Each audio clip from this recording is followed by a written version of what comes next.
हमारे खोरी गांव में 10,000 घर तोड़े गए हैं और 10,000 घर तोड़ने का मतलब है लाखों लोगों को विस्थापित कर देना। अब बताओ सरकार से कि 10,000 लोगों को आपने तोड़ा है, अब 10,000 लोगों को आपने जब तक जमीन के बदले जमीन नहीं देंगे, खोरी गांव के कोई लोग आप वहीं पर रहेंगे, अपने जमीन पर कब्जा करेंगे। तो आप लोग खोरी गांव साथियों, आज मैं खोरी गांव की एक विध्वंस की कहानी सुना रहा हूं आप लोगों को, जो खोरी के साथ क्या हुआ था।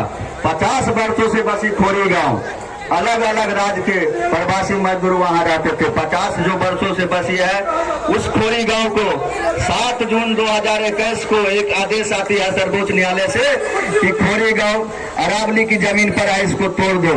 मैं पूछना चाहता हूं कि उस खोरी गांव में क्या अरावली का जमीन क्या सिर्फ खोरी गांव ही थे, जबकि हरियाणा सरकार कह रही थी कि 123 जगह अरावली की जमीन है, तो फिर खोरी गांव पर ये बुलडोजर क्यों चला। मैं पूछना चाहता हूं कि हमें वहां पे बसाने वाले कौन लोग थे और हमें उजाड़ने वाले वो लोग कौन थे, उनके ऊपर कोई कार्रवाई क्यों नहीं हुई। मैं यह पूछना चाहता हूं। मैं पूछना चाहता हूं डबल इंजन सरकार से, जो हम लोगों को 20 महीना हो गया और हम लोगों को सड़कों पर लाके छोड़ दिया है।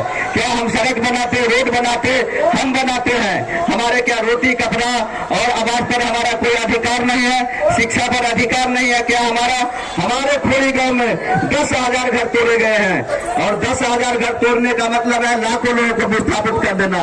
अभी हमारी वर्तमान स्थिति इस तरह का है कि हम अगर उस जगह पे हो तो 20 महीना के बाद में भी हम लोगों को किसी को पुनर्वास नहीं दिया गया है। क्यों ये भेदभाव क्यों हो रहा है। यहाँ पे डबल इंजन की सरकार बैठी है, वहाँ पे तो डबल इंजन की सरकार किस लिए आई थी, विकास करने के लिए। ये डबल इंजन की सरकार कहती थी कि मैं 2022 तक सबको पक्के मकान दे दूंगा।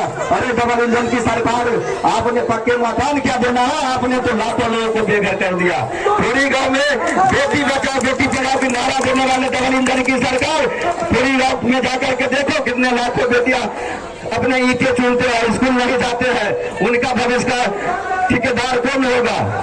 हमने ग्राउंड पर देखा है, उस अंधी माता को देख रहा है जो अपने बच्चे के साथ किस तरह जीवन काट रहा है।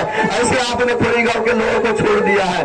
हम उस अंधी माता को देखते हैं किस तरह अपने जीवन काटती है, विधवाएं बैठी है उस ईंटों के ढेर पर, उसको भी तुम चैन से नहीं रहने देते हो।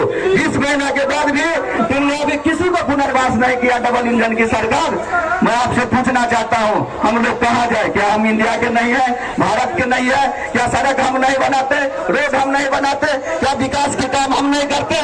हमारी क्या आपकी जिम्मेदारी नहीं है कि हमको ऐसे छोड़ दिए। इसलिए आपको 1,000 हम लोगों के साथ सिर्फ भेदभाव हुआ, भेदभाव के अलावा कुछ नहीं हुआ। उसी जगह पे बड़े बड़े टावर, बड़े बड़े गगनचुम्बी मारते हैं, सरकारी मारते हैं, फार्म हाउस खड़े हैं, सब अरावली के रेंज पर है। और अरावली में के नाम पर जो आप तोड़ रहे हैं, हमको उजाड़े हैं गरीब लोगों को, वो आप सिर्फ हरियाणा में दिखता है। मैं तो कह रहा हूँ दिल्ली में भी सारे एरिया अरावली में आता है, बहुत सारे एरिया, उन पर क्यों नहीं बुलडोजर चला, उनको क्यों न सिर्फ गरीबों के ऊपर भेदभाव, यह भेदभाव बर्दाश्त नहीं करेंगे।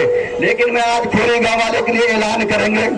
अब तक आपने कहा था, सुप्रीम कोर्ट का जो भी आदेश था हमने माना, स्वीकार किया कि ठीक है सर, आपने हमारे को बिना सर्वे इन्होंने ध्वस्त किया था और कोई किसी तरह का अधिकारी की रिकॉर्ड वहां नहीं बना और बिना सिर्फ भेदभाव के वहां पे तोड़ दिया। इसलिए मैं मांग करता हूं सरकार से कि 10,000 लोगों को आपने तोड़ा है, अब 10,000 लोगों को आपने जब तक जमीन के बदले जमीन नहीं देंगे, खोरी गांव के कोई लोग आप वहीं पर रहेंगे, अपने जमीन पर कब्जा करेंगे।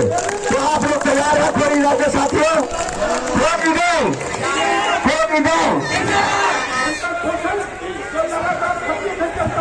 बहुत बहुत धन्यवाद साथियों।